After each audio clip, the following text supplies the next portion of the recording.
I think women anaesthetists anywhere in the world will certainly have a very real affiliation with a lot of the findings of this paper. I think a lot of women will read this and say, yeah, like I've experienced at least one, if not multiple, sort of experiences that are described in this paper. And I thought this was fascinating as well, because some of the experiences described in here, such as, leaving work with a particular job arrangement and job plan, going off on maternity leave and coming back and finding that actually things have changed and your job plan's changed and the list that you used to do have been taken by other colleagues, and finding that there was a real emotional impact of returning to work as well, and that they weren't being supported to do that. They are probably at the moment the best example of groups who are able to execute collaborative research.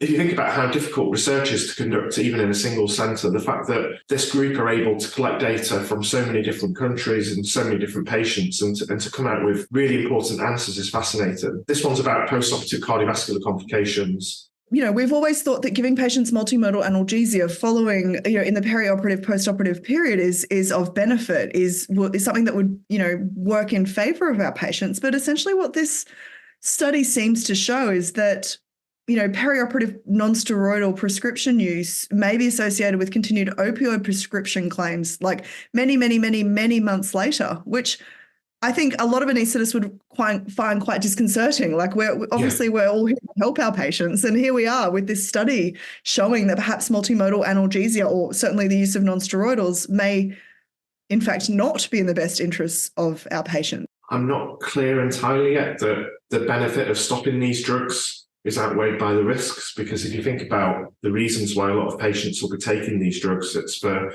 diabetes or it's for weight management. Stopping these drugs for the perioperative period, we know that regardless of the cessation period, patients may still present with full stomachs. And at the same time, stopping these drugs is associated with risks of deteriorating diabetic control and also weight gain as well.